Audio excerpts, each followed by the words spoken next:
This image right here depicts a man who is in a very special position, a position of protection against all kinds of evils, but he is not a pharaoh.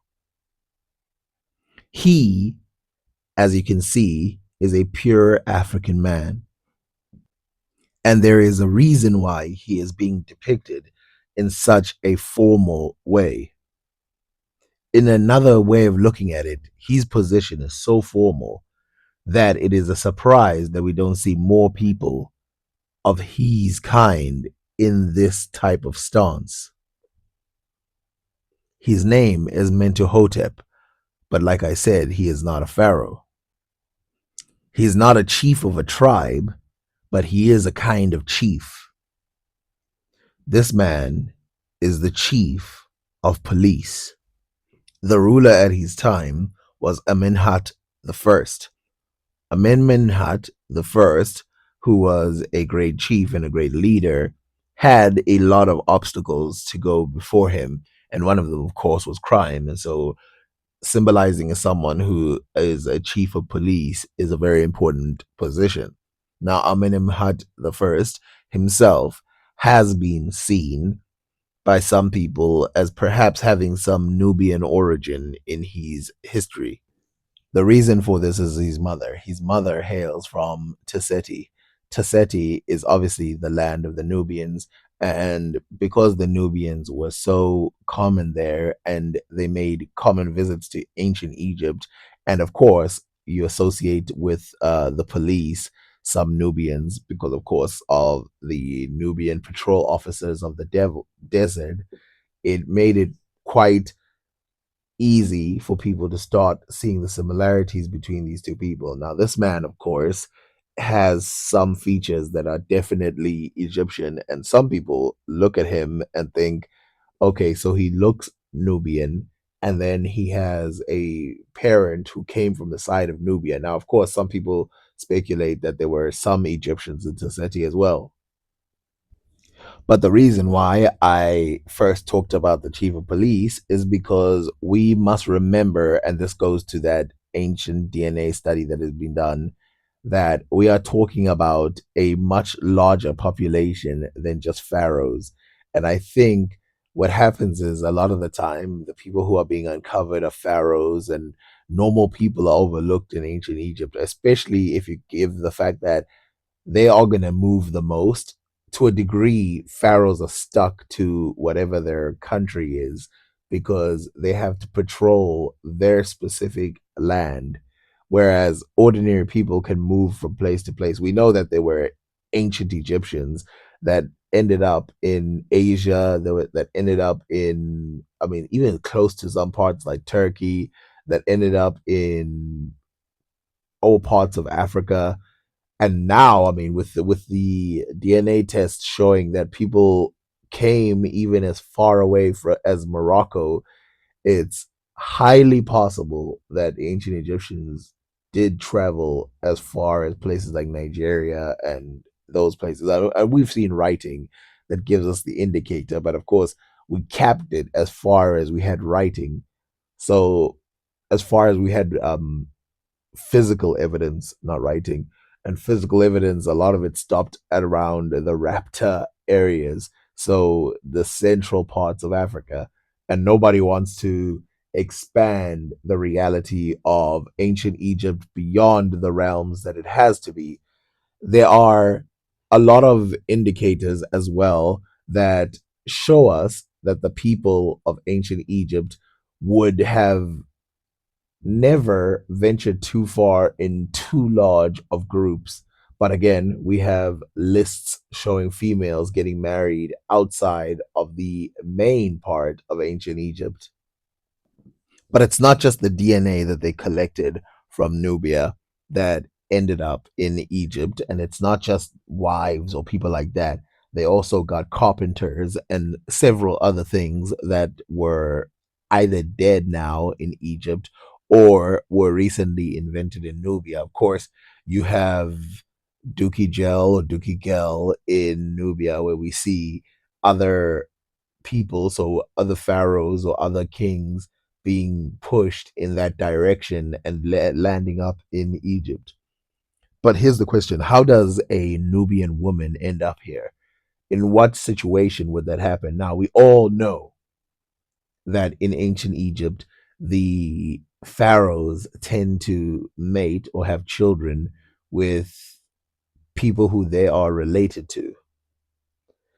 So, how does someone who is of a completely different tribe end up in that situation? Well, one of the ways that it can happen is through conquest. So, when you conquer other areas of the world, then you get to keep their queens and you get to keep their princesses and all of that. Okay, so here's something that I've seen a lot of people make a mix up because it is very confusing.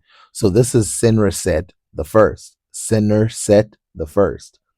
Senderset the first is the son of this pharaoh that I already mentioned, Amenemhat the first, but he is not the father of Amenemhat the first.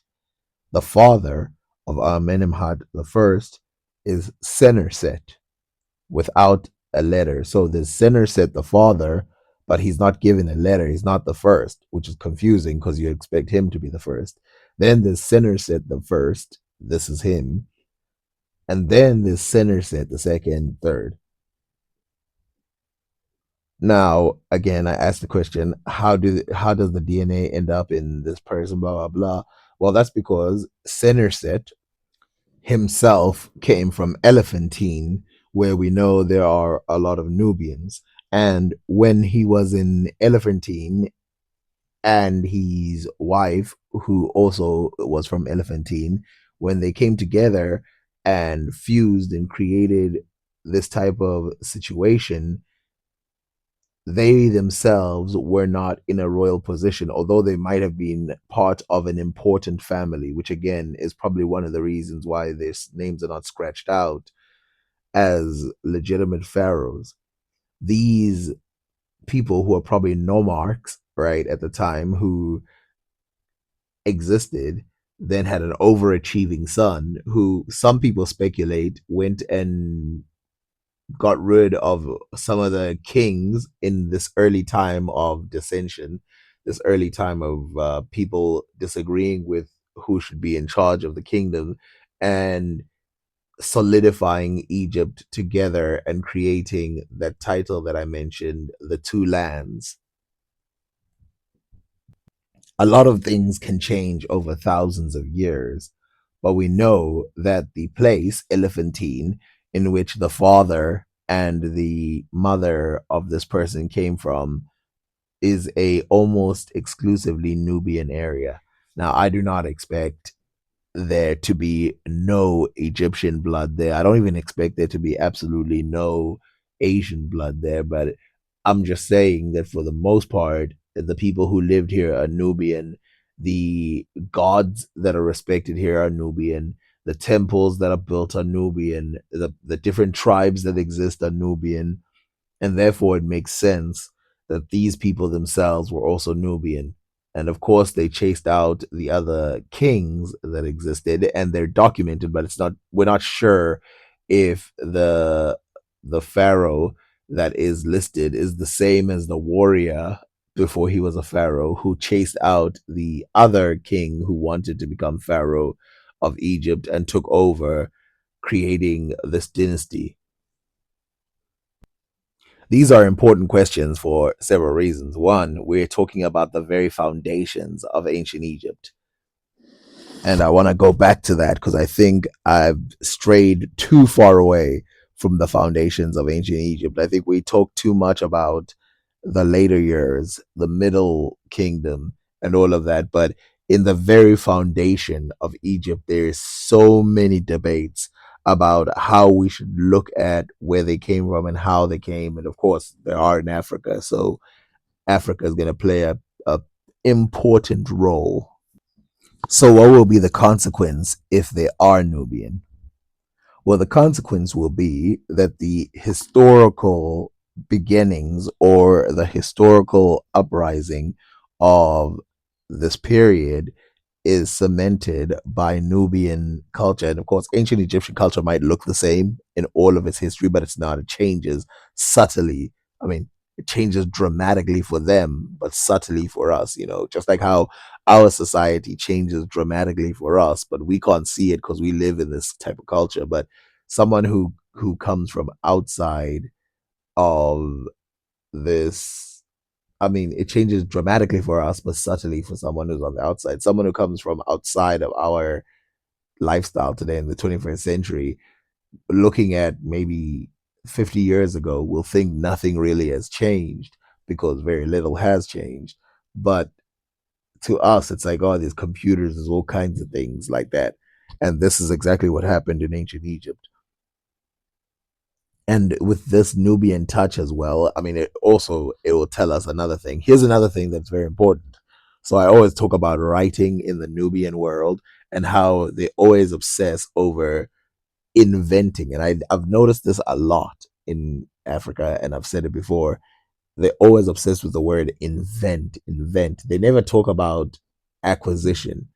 They don't want to talk about the fact that Nubians had acquired the writings of ancient Egyptians very far back in the day. They want to go, they never invented writing until a specific date, therefore they didn't write. But if these people are Nubian, we can see writing that has already been adopted by Nubians 2000 BC, about as soon as it was created. So in order for them to try and take that away from the Nubians, they want there to be, they want the Nubians to have a completely unique writing, just like how they want everybody to have a completely unique writing. And that's why today they go, okay, when will Africans invent a type of writing? When will this happen? When will that? It's not how reality works. Another thing, of course, will be the yellowish colors of the women in the surrounding areas. If these people are Nubian and the mother of Amenemhat is portrayed with a yellowish color, even though she's a Nubian. And we've seen plenty of other people who are potentially Nubian being colored in a yellow way. And then we've seen pure Egyptians like Nefertari and Nefertiti and all these people being colored in a pure brown way to show that their natural color would have been brown, even though this will settle this debate about whether or not the people in ancient Egypt, the females, the yellow is a consequence of light skinnedness or it's just a portrayal. I know sometimes I can talk too much about a certain topic, but the reason why I bring this back is because I want to remind a lot of people that a lot of these things are speculation and theory. And of course, ancient Egyptians themselves wouldn't have cared that much about race necessarily.